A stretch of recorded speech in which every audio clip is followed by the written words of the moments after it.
A very good morning to all of you. Welcome you all in class 12 economics. So as you already know that we have completed whole syllabus of your economics, that is macroeconomics and the Indian economic development. So from the previous few classes we were continuously revise the chapters of your macroeconomics, in which we have done the numbers of the numerical questions of your national income and the income determination and the multiplier, as well as we have also discussing some theoretical part of your macroeconomics and the Indian economic development. Okay, so from the last few classes we have started to solve the sample paper. First of all, we have discussed the sample paper of 2020, which is issued by CBSE. After that we have discussed the CBSE examination paper of 2020, and after that we have started to solve the CBSE examination paper 2019. Okay, so you know very well. So in the 2019 there were no introduction of your Indian economic development. So Indian economic development were in the your 11, and the microeconomics in the class 12. Okay, so in this CBSE examination 2019 we are going to discuss only the macro part. Okay, so in the previous few classes we have already discussed some questions of your examination 2019. So in that time only 24 questions were there. Okay, so at presently we know that there are 34 questions, but at that time only 24 questions were there. Okay, so what we have discussed, first of all, recapitulate, and after that we will continue to study the another question of your examination paper 2019, right? So first question is here: primary deficit in a government budget will be zero. Primary deficit of the government will be zero when, कि कब primary deficit government budget की zero होगी? तो हम लोग ने देखा था जब फिजिकल डेफिसिट इंटरेस्ट पेमेंट के इक्वल हो जाएगा, उस केस में क्या होगा? Primary deficit becomes zero. Next question था, in order to encourage investment in the economy, अगर हमें इकोनॉमी में इन्वेस्टमेंट को इनकरेज करना है, सो सेंट्रल बैंक क्या करेगी? इस केस में सेंट्रल बैंक जो भी रेट्स हैं, different quantitative and the qualitative, जो हम लोग क्रेडिट कंट्रोल के जो डिफरेंट मेजर्स हैं, उनको क्या करेगी? इसमें ऑप्शंस दिया है. तो पहला दे रहा था कि कैश रिजर्व रेशियो को कम कर देगी, कैश रिजर्व रेशियो को इंक्रीज कर देगी, सेल करेगी गवर्नमेंट सिक्योरिटीज को, और इंक्रीज करेगी बैंक रेट को. जब अगर इंक्रीज करेगी तो क्या होगा? इंक्रीज करेगी तो लोन और कॉस्टलियर हो जाएगा. जब लोन ज़्यादा कॉस्टलियर हो जाएगा, so nobody will take the loan from the bank. और अगर सेल करेगी गवर्नमेंट सिक्योरिटीज़ को, तो जब गवर्नमेंट सिक्योरिटीज़ को सेल करेगी तो जनरल पब्लिक के पास इनफ मनी आएगा. जब मनी ज़्यादा आएगा तो लोग ऑटोमेटिकली क्या करने लगेंगे? उस केस में लोगों के पास पैसा, मनी सप्लाई को हमें क्या करना है? रोकना है. मतलब मनी सप्लाई को हमें ज़्यादा इंक्रीज करना है. तो इस केस में सेल भी नहीं होगा, इंक्रीज कैश रिजर्व हो नहीं सकता. कैश रिजर्व रेशियो अगर परसेंटेज बढ़ेगा तो क्रेडिट क्या हो जाएगा? कॉस्टलियर हो जाएगा. कॉस्टलियर हो जाएगा तो इकोनॉमी में मनी सप्लाई कम हो जाएगी. उस केस में क्या होगा? Reduce cash reserve ratio. ठीक है. नेक्स्ट क्वेश्चन था, what do you mean by the direct tax and the indirect tax? So direct tax are the, it is the compulsory payment which is made to the government, and the burden of the tax are not shifted to the another one. Okay, जिसमें burden क्या होता है? वो किसी पे shift नहीं कर सकते. वहीं अगर हम लोग जब बात करते हैं इनडायरेक्ट टैक्स की, तो एक क्वेश्चन इसमें और में दिया है इनडायरेक्ट टैक्स का. तो इसमें क्या है कि it is also the compulsory payment which is made to the government, but the burden of the tax can be shifted to the other. For example, GST. Next question that we have discussed already, that is money multiplier. So it is the fraction by which money get multiplied in the process of the credit creation which is done by the commercial bank. Okay. Next question था आपका question number 17, जिसमें आपको final income calculate करना था. MPC दिया हुआ था और चेंज इन इन्वेस्टमेंट भी दिया हुआ था. So you have to calculate only the change in income, वो भी कर लिया था हमने. नेक्स्ट क्वेश्चन था कि एक्सेस डिमांड की कंडीशन पे एम्प्लॉयमेंट पे क्या इसका इम्पैक्ट होता है. तो एम्प्लॉयमेंट पे इसका इम्पैक्ट ये होता है कि एम्प्लॉयमेंट ऑलरेडी इकॉनमी क्या है, ओवरफुल एम्प्लॉयमेंट की सिचुएशन पे है, तो वहाँ पे कोई भी न्यू जनरेशन एम्प्लॉयमेंट का हो नहीं सकता है, so there will be no change in the employment. Next question था ex ante saving. Ex ante saving means planned saving which is done by the any household sector.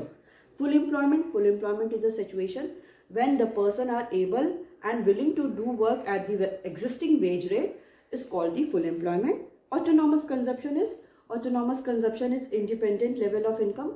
When income is zero, consumption can't be zero. Okay, consumption कभी भी हमारी अगर income zero भी है तो भी हमारा कंजप्शन कभी जीरो नहीं हो सकता है, ठीक है। नेक्स्ट क्वेश्चन था क्वेश्चन नंबर 19। कैपिटल रिसिप्ट और रेवेन्यू रिसिप्ट में आपको क्या करना था, डिफ्रेंशिएट करना था, वो सारा भी हम लोग ने क्या किया है, कर ही लिया है। फिर नेक्स्ट था आपका higher GDP means greater per capita availability of the goods in the economy, ठीक है। अगर हायर जीडीपी हो रही है तो greater per capita availability of goods होगा, इसको आपको डिफेंड और रिफ्यूट करना था। तो ये सिचुएशन ज़रूरी नहीं है कि अगर कंट्री की जीडीपी इंक्रीज हो रही हो तो अवेलेबिलिटी ऑफ गुड्स वो हर एक सेक्शन, सोसाइटी के हर सेक्शन में पहुँचे, मतलब रिचर को तो ऑटोमेटिकली मिल ही रहा है, बट ऐसा नहीं है कि पुअरर सेक्शन भी उससे एडवांटेज उसको मिले, ठीक है। नेक्स्ट था आपका explain the meaning of real GDP and the nominal GDP. हम लोगों ने पढ़ लिया था रियल जीडीपी और नॉमिनल करंट प्राइस पे बात करता है, रियल कांस्टेंट प्राइस पे बात करता है, और with the help of example we have already discussed. Next था आपका distinguish between the qualitative and the quantitative tools of the credit control, ठीक है। क्वालिटेटिव और क्वांटिटेटिव टूल्स में, तो अगर हम लोग क्वांटिटेटिव टूल्स की बात करते हैं तो इसमें क्या हो जाएगा, विच directly deals with the quantity of the money supply, कि मनी सप्लाई की कितनी क्वांटिटी हो रही है। और अगर हम लोग बात करते हैं क्वालिटेटिव में तो इसका क्या होता है, quality of the money supply की क्वालिटी कैसी है, किस टाइप के मनी क्या हो रहे हैं इकॉनमी में सर्कुलेट हो रहे हैं। यहाँ पे हम लोग वॉल्यूम की बात नहीं करेंगे, कितना हो रहा है इसकी बात नहीं करेंगे, मतलब हम लोग किस क्वालिटी का मनी, किस सेक्टर में ज़्यादा इन्वेस्टमेंट हो रहा है, किस में कम हो रहा है, इससे रिलेटेड बातें करते हैं, मतलब डिस्कस करते हैं। तो क्वांटिटेटिव में डिफरेंट मेजर्स क्या क्या हो जाते हैं आपको पता है, bank rate, repo rate, reverse repo rate, open market operations, CRR and SLR, cash reserve ratio and statutory liquidity ratio. And in the case of qualitative, we have discussed the margin requirement, selective credit control and the moral suasion. Okay, so question number 21 में यही बताना है। Next 22 में है। 22 में क्या है, question 2 part में डिवाइडेड है। आपको लास्ट क्लास में बताया था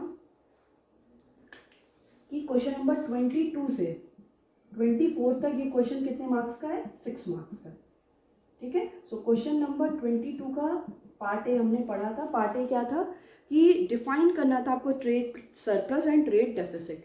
so trade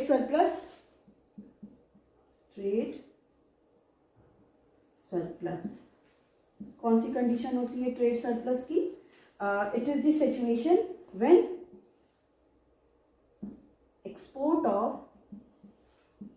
exports of goods and services is more than the import of goods and services, ठीक है। सरप्लस जब हम लोग कह रहे हैं तो जो फॉरेन एक्सचेंज है, foreign inflow of the foreign exchange is more than the outflow of the foreign exchange. वहीं अगर हम लोग बात करते हैं ट्रेड डेफिसिट की, ठीक है, ट्रेड डेफिसिट की अगर हम लोग बात करते हैं तो क्या बोलेंगे, when import of, deficit means क्या हो रहा है, लॉस हो रहा है। इंपोर्ट जब होता है तो आउटफ्लो होता है फॉरेन एक्सचेंज का।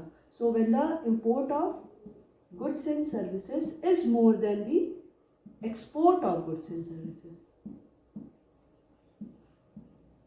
Export of goods and services, this situation is your trade deficit. इस सिचुएशन को हम लोग क्या बोलते हैं, ट्रेड डेफिसिट की सिचुएशन बोलते हैं, ठीक है। So trade surplus, trade deficit. Trade surplus क्या होता है, when export of the goods and services is more than the import of the goods and services. Trade deficit when import of the goods and services is more than the export of the goods and services. This is your question number 22 part A. Part A, you have to define the trade surplus and the trade deficit. So we have already defined in the last class. So till here we have already discussed in the last class. So in today's class we are going to study the question number 22 part B 23-24. So let's get started.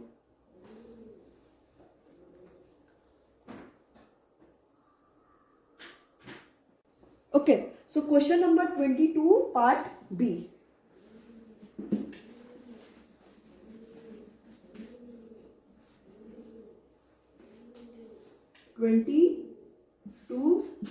Part B. Part B, discuss briefly the concept of the managed floating system of the foreign exchange. It's so simple, na? Managed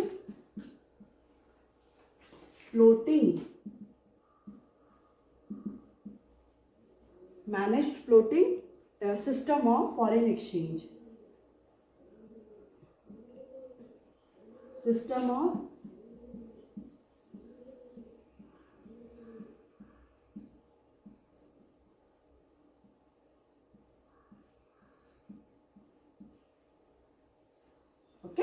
manage floating system of foreign exchange. Okay, क्या कह रहा है? ये हमें पता है, बहुत अच्छे से पता है कि नहीं. मैनेज फ्लोटिंग, देखिए 3 टाइप्स के एक्सचेंज रेट सिस्टम होते हैं. आपको याद होगा फॉरेन एक्सचेंज रेट चैप्टर में हम लोगों ने पढ़ा है. सबसे पहले इस चैप्टर में क्या पढ़ा था? फॉरेन एक्सचेंज और फॉरेन एक्सचेंज रेट में डिफरेंस क्या होता है. नेक्स्ट टॉपिक पढ़ा था types of the foreign exchange rate system, कि फॉरेन एक्सचेंज रेट कैसे डिटरमाइन होते हैं.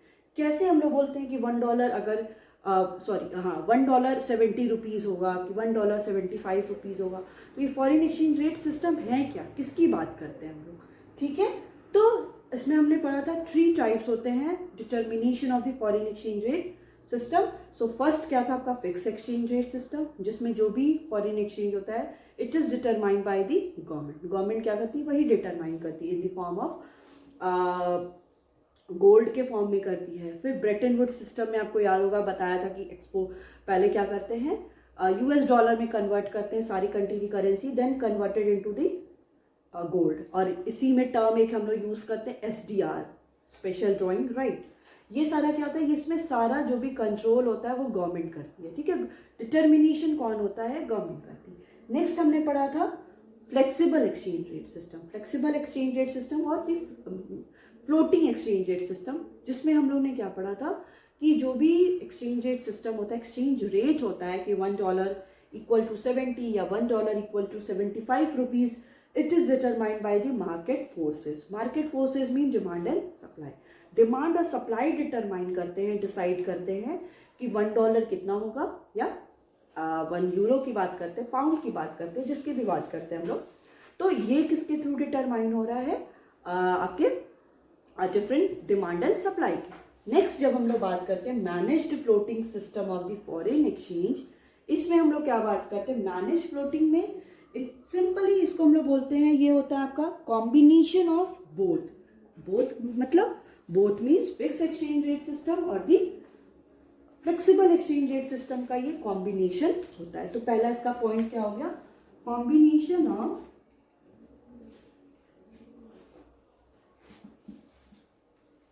combination of fixed exchange rate system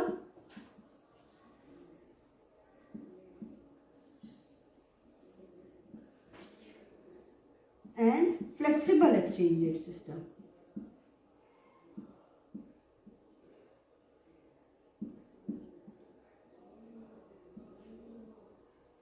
okay, तो कॉम्बिनेशन किसका हो गया, fix exchange and flexible exchange rate. First of all the rate of the foreign exchange is determined by the market forces when the situation is not under the control of the demand and supply, different market forces. So there will be intervention of the government का उस case में intervention होता है, और government के through ये सारा determination कौन करता है, सेंट्रल बैंक करती है. ठीक है, तो इसमें सबसे पहले क्या होता है, डिमांड एंड सप्लाई के थ्रू क्या होता है, डिटरमाइन होता है. व्हेन बट अगर ये सिचुएशन अंडर कंट्रोल नहीं होती है demand and supply market forces के, तो वहां पे किसका इंटरवेंशन होता है, इंटरवेंशन ऑफ इसकी बात करते हैं हम लोग सेंट्रल बैंक, मतलब गवर्नमेंट के थ्रू ही सेंट्रल बैंक काम करती है। ऐसा तो नहीं है ये बॉडी सेंट्रल बैंक ऐसा है कि वो अपना अकेले काम करती है, गवर्नमेंट के अंदर ही काम करती है। तब ये सेंट्रल बैंक क्या करती है, रेट को डिटरमाइन करती है फिर अपने अकॉर्डिंग। तो ये क्या हो गया, पहले तो ये डिमांड एंड सप्लाई हो गया आपका flexible exchange rate, then intervention of the central bank हो गया आपका फिक्स एक्सचेंज रेट, क्योंकि ये गवर्नमेंट के ही अंदर आ गया। ठीक है, इसको इस foreign manage floating exchange rate system को हम लोग डर्टी फ्लोटिंग भी बोलते हैं। ठीक है, dirty floating, it is also called as the dirty floating and the hybrid भी बोलते हैं, hybrid system of foreign exchange. Hybrid क्यों हो गया, हाइब्रिड मीन्स कोई भी मिक्सचर और दी कॉम्बिनेशन, क्यों, क्योंकि ये फिक्स्ड और फ्लेक्सिबल का कॉम्बिनेशन है। Hybrid system of foreign exchange. ठीक, और क्या बोलते हैं, डर्टी फ्लोटिंग।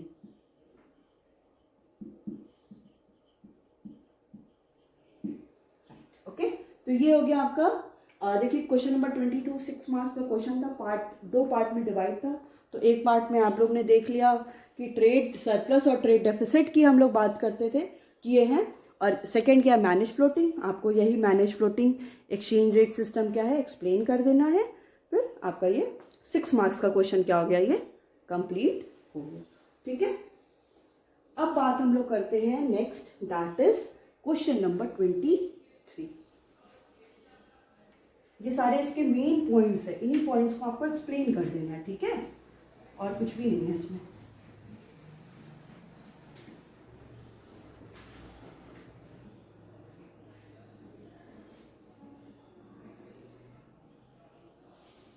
क्वेश्चन नंबर 23 क्या कह रहा है, discuss the adjustment mechanism in the following situation. ये जो क्वेश्चन नंबर 23 है इसको भी 2 पार्ट्स में डिवाइड किया है। क्या क्या है, 2 parts. When the AD is less than AS, aggregate demand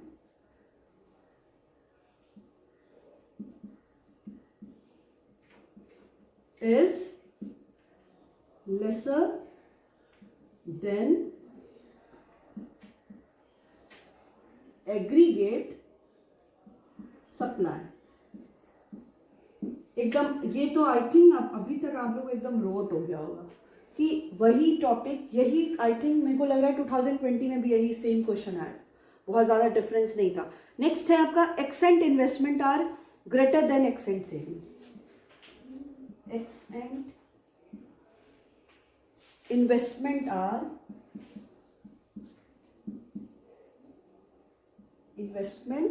are greater than. अब यहाँ पे ये जो टर्म यूज हो जा रहा है ना एक्सेंट, उसको देख के घबरा मत जाएगा कि एक्सेंट क्या है। ये आप लोग को पता है, ये प्लान्ड की बात करते हैं, मतलब प्लान्ड इन्वेस्टमेंट आर। और हम लोग जब भी, आपको याद होगा, जब भी हम लोग ADAS का कंजप्शन फंक्शन, ये सारा चीज़ें कंसेप्ट पढ़ रहे थे, तो हम लोग ने बात किया कि हम लोग कभी भी एक्चुअल की बात नहीं करते कि एक्चुअल में कितना AD है और कितना AS है। हम हमेशा प्लान्ड की बात करते हैं कि हाँ हमने इतना AD का प्लान किया कि इतना डिमांड होगा, इतना प्लान किया कि इतना सप्लाई होगा।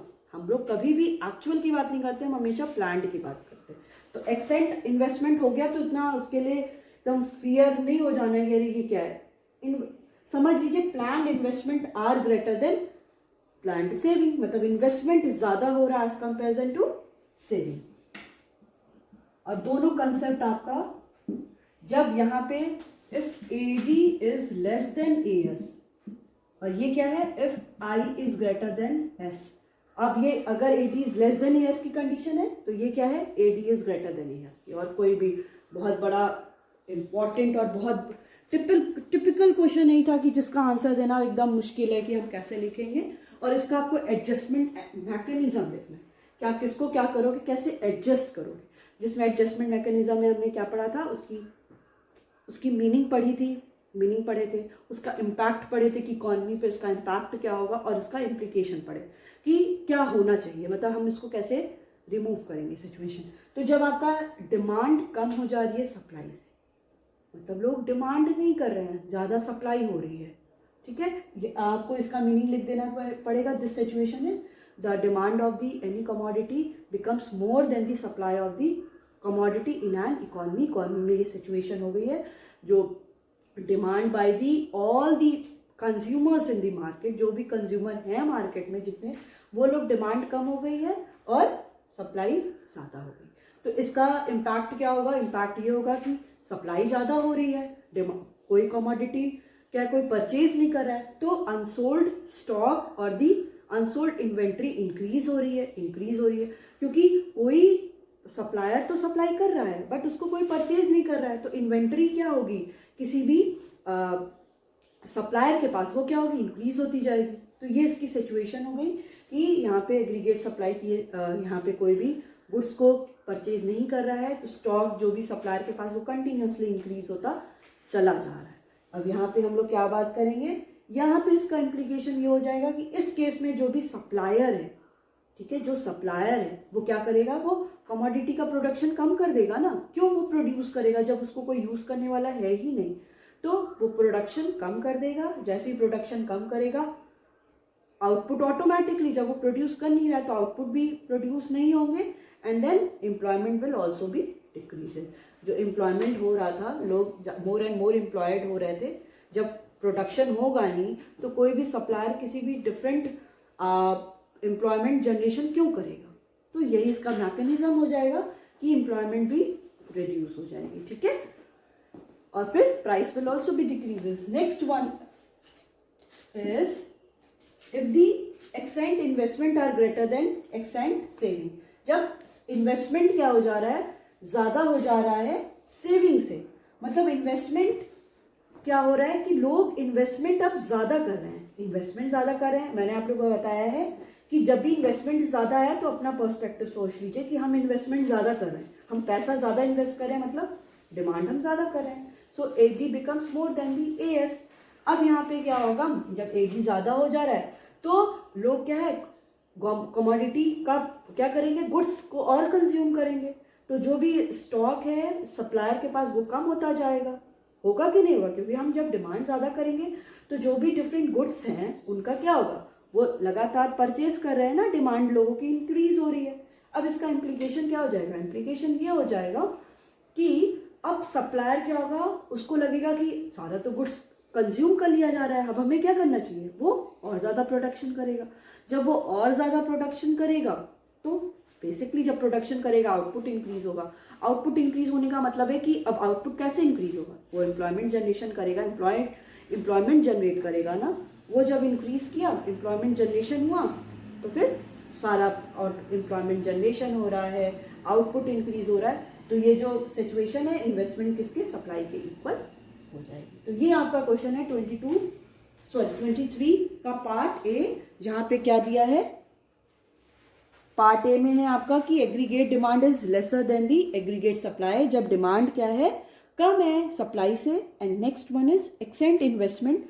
इन्वेस्टमेंट क्या है? वो ज्यादा है एज कंपेरिजन टू सेविंग. तो क्या कंडीशन होगी? ठीक है, नेक्स्ट क्वेश्चन हम पढ़ते हैं. Question number 24.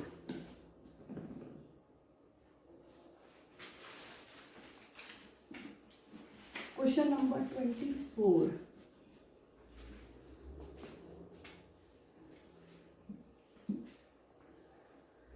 क्वेश्चन नंबर कह रहा है, question number 24 is related to,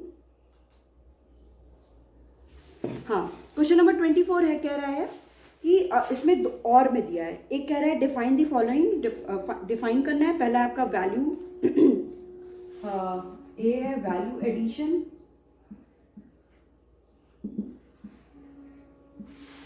B1 is GDP, gross domestic product.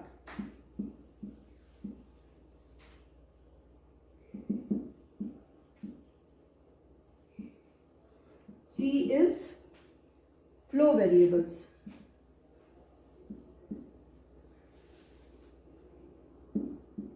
D is income from property and entrepreneurship. Income from property and entrepreneurship, entrepreneurship, यही क्या कह रहा है, डिफाइन करने को कह रहा है। और इसके और में आपको क्या दे रखा है, और में दे दिया है कि आपको यहाँ पे कह रहा है कि given the following data find the value of GD gross domestic capital formation and operating surplus. आपको यहाँ पे क्या निकालना है, जीडीसीएफ निकालना है, ग्रॉस डोमेस्टिक कैपिटल फॉर्मेशन और ऑपरेटिंग सरप्लस निकालना है। ठीक है, तो सबसे पहले हम लोग इसको 24 का जो पहला क्वेश्चन दिया है उसको डिफाइन कर लेते हैं क्या कह रहा है, फिर उसके बाद हम लोग इसको न्यूमेरिकल क्वेश्चन पे मूव करेंगे।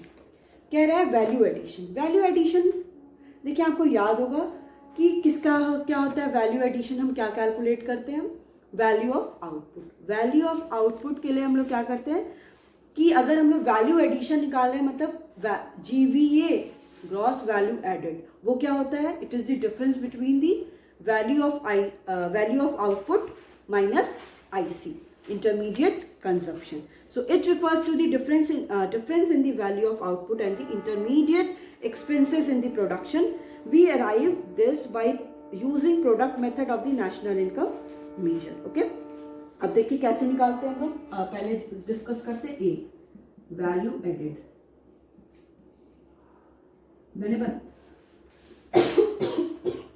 बताया ये किस क्या होता है, डिफरेंस होता है किसका, value of output minus IC.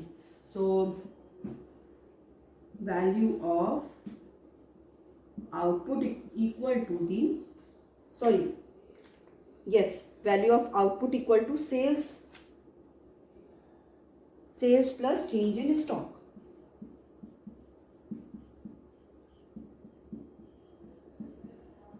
ठीक है, जब हम लोग को वैल्यू ऑफ आउटपुट निकालेंगे तो क्या होगा, sales plus change in stock, और वैल्यू एडेड निकालेंगे जब हम लोग वैल्यू एडेड, वो मैंने क्या बोला था, it is the difference between the value of output minus intermediate consumption और द एक्सपेंसेस।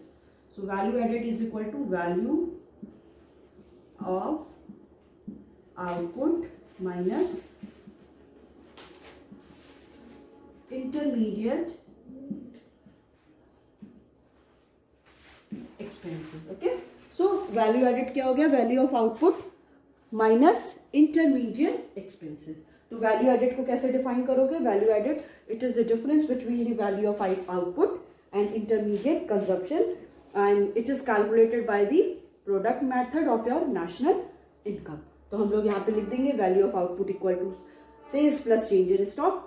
अगर आपका क्या है, सेल्स भी नहीं दिया है तो प्राइस और क्या दिया रहता है, आउटपुट दिया रहता है, तब हम सेल्स निकाल लेते हैं। Change in stock means closing stock minus opening stock, फिर value added is equal to value of output minus intermediate expenses. तो यही आपको आंसर लिखना है। अब 6 क्वेश्चन दे रहा है, ठीक है, तो आपको ऐसे डिफाइन करना पड़ेगा।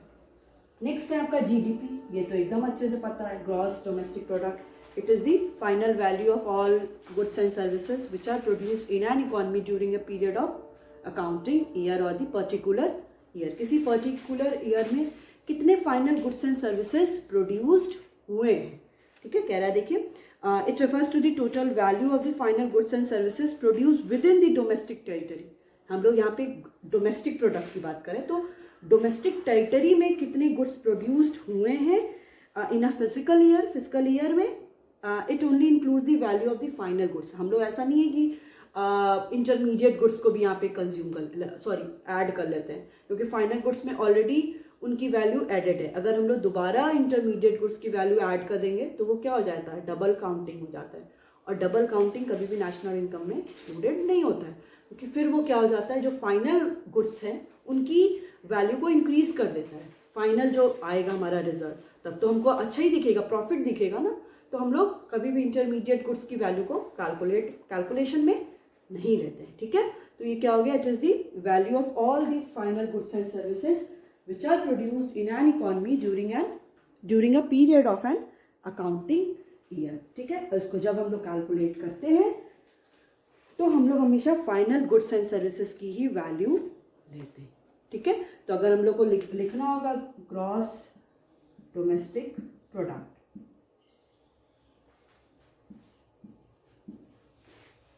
so it is the final value of all goods and services which are produced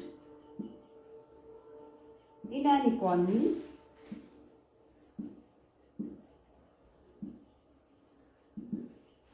during a period of an accounting year. Okay, so we have discussed value addition, GDP. So till here we have completed. So in the next class we will continue to explain the flow variable, income from property and entrepreneurship, as well as we have done the we will do the numerical question of your calculating the GDCF and the operating surplus. Thank you.